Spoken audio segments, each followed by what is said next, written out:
Just started snowing. We got about an inch so far. I think it started about an hour ago. Well, I've been living in this area for about, let me see, about since '08. I've been over here for a while.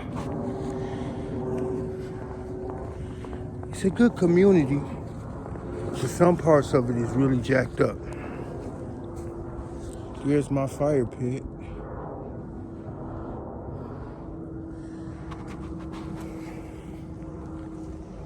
My tracks in the snow. That's how deep it is. Yeah, I didn't make it back to the park because it took a while for my phone to charge. I got one of them quick chargers. Just had to find it. But back to how you already know who I am. I think I introduced myself real clearly. A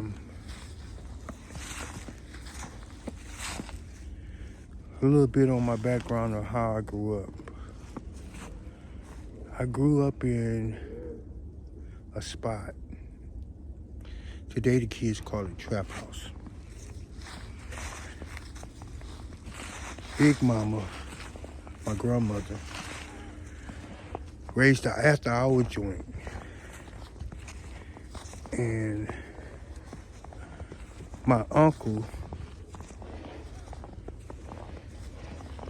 he was a pimp. And he used to pimp out my auntie and a couple of other females. And my grandmother used to always back his play. And when I mean back his play, I mean she always had his back, always bailed him out of jail, always was his bank. And she was like the person who, she didn't run a whorehouse, but she did run an after-hour joint where you can get liquor, beer, and all that stuff after the stores closed. Back in those days, I think it was 12 o'clock. It wasn't 2 o'clock when you had to stop the sale of alcohol. And I remember when you couldn't buy alcohol on Sundays. But Big Mama ran an after-hour joint where they shot dice. That's what they mostly did. They shot dice. They shot a lot of dice and gambled a lot, played cards and stuff like that. And me and my siblings used to just run all around the house and ran until we got tired. We was never made like normal kids to go to bed at a certain time. I used to go to school exhausted because there was so much going on at night at our house. Then after my uncle died, my cousin, which was like a brother, I called him my brother because my mother had to take care of him after his mother died.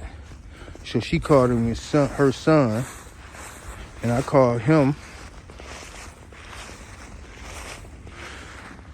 along with the rest of my siblings, we called him our brother. He got into the dope game, started selling dope, but he was taught the game by my uncle, my mother's brother, and my mother.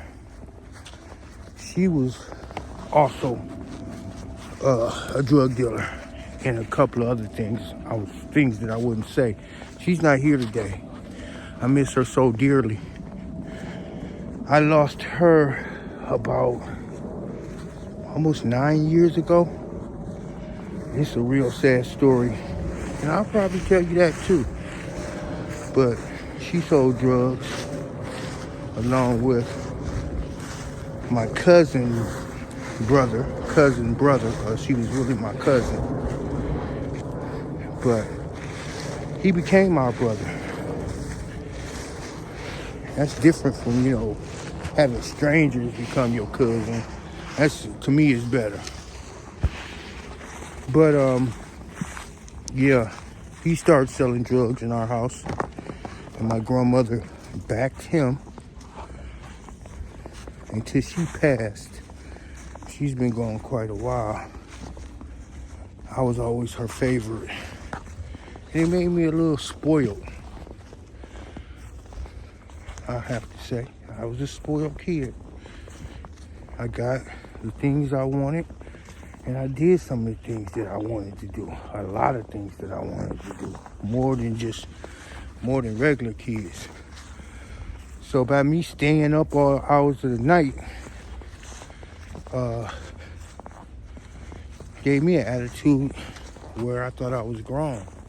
At the same time, she tried to keep me and my brother that lives with me, which is the brother up under me, she tried to keep us away from that life.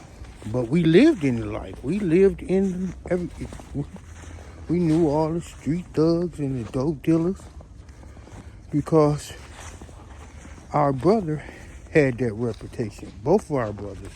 The one that's over me and the one that's my cousin brother over him. See, I kind of told y'all that it was a strange way we did things. We did things so strange.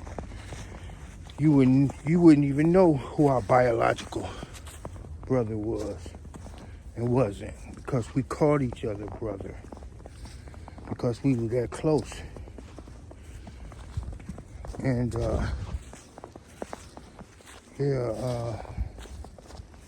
being raised in that environment, I can't say I was raised in the streets, because I wasn't. But I was raised around street people, if you get what I'm saying. Always around street people. And being raised by street people kind of give you the tendency to think you're a street person. So I too got into the pharmaceutical game until I started using. And this was like early 80s. No, that wasn't the early 80s. It was I think it was middle 80s. It wasn't early 80s. Was it early 80s? It was mid 80s. Early 80s, I was in Catholic school. That's another thing. She tried her best to keep us out of that street life or that street mentality. She tried her best. She sent us to Catholic school. So me and my brothers and my cousins, my real cousins, my other cousins, all of them are real cousins. We all went to Catholic school when we was younger.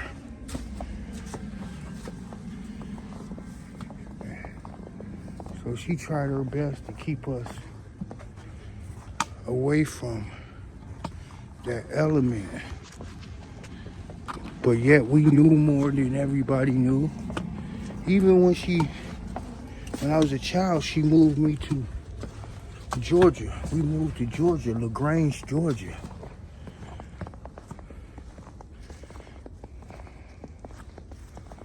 She tried to give us a different outlook on life. She's a good woman, my grandmother. She taught me everything I know. She taught me how to sew. She taught me how to cook. There's nothing that I cannot cook. Because they kind of prepared me to be a father. That's why I believe I turned out to be the best kind of father I can be. That's another reason why I stayed. Even though I was dealing with a woman that, I'm not gonna say she wasn't on my level, but she wasn't as grown as I was. Yeah, she had a baby when I met her. I'm speaking of my wife. Yeah, she had a baby when I met her. She was only 20 years old. Phone getting snow all over. She was only 20 years old. And I was 23, going on 39. I spent a lot of my life with that woman. So she do. I can't sit up here and say she don't mean nothing to me, because she do. She was there for a big part of my life. Big part of my life. And I respect her for that. But back to Big Mama and how we were raised. Intentionally or unintentionally, how we were raised. So we were always sleeping in class. I was always sleeping in class, to the point where I had to go to special needs class because they thought something was wrong with me, but I just had low self-esteem. And I was very, very, very shy. So, people out there, before you go to sending your kids to special, and I excelled. I excelled because I wasn't, just had emotional problems. When you always got older brothers, uncles, and stuff like that, always challenging you, I ain't gonna say you, I tended to have low self-esteem and self-doubt. I had a lot of doubt. It was always competition. Because being raised by women, being around women all the time, males that's got a little glimpse of manhood tend to try you. And that's because they got that. They was raised around some type of machoism, the kind that you wasn't raised around. But it helped me in a lot of ways with being challenged all the time by my uncles and my brothers, and how they would pit me and my cousin against each other just to see who was the most dominant. I wasn't that wasn't my personality. Because, like I said, that wasn't my personality, because I knew how to do things a lot of men, so-called macho men, couldn't do.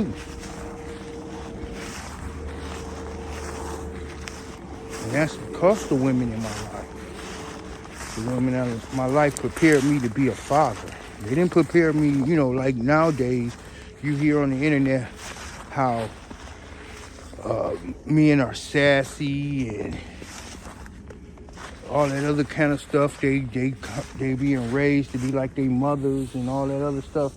Back in the day, it wasn't like that. And I heard one influencer say, a woman raised a male child to be the man that she's looking for, or something like that.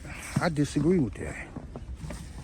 Nowadays, that might be the fact, but back then it was different. It was totally different back then.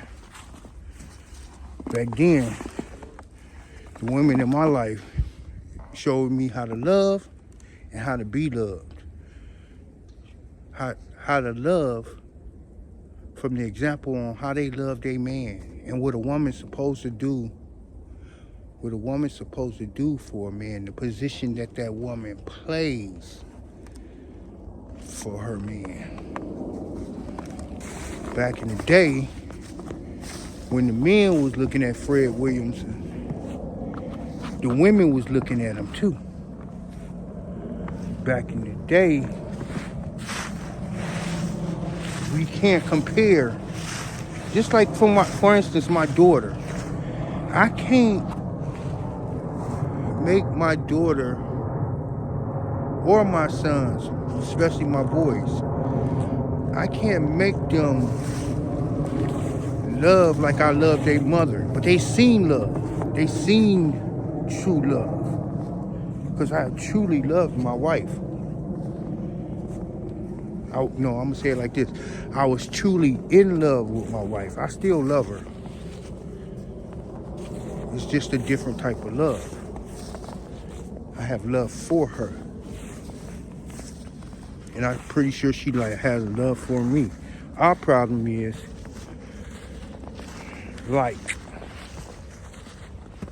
it's one thing if a woman loves you, but it's another thing when a woman loves you and like you. So that's the situation I'm talking. That's the kind of stuff I'm talking about. So I'm gonna call y'all. I gotta call. I'm gonna talk to y'all later. I'll put y'all on.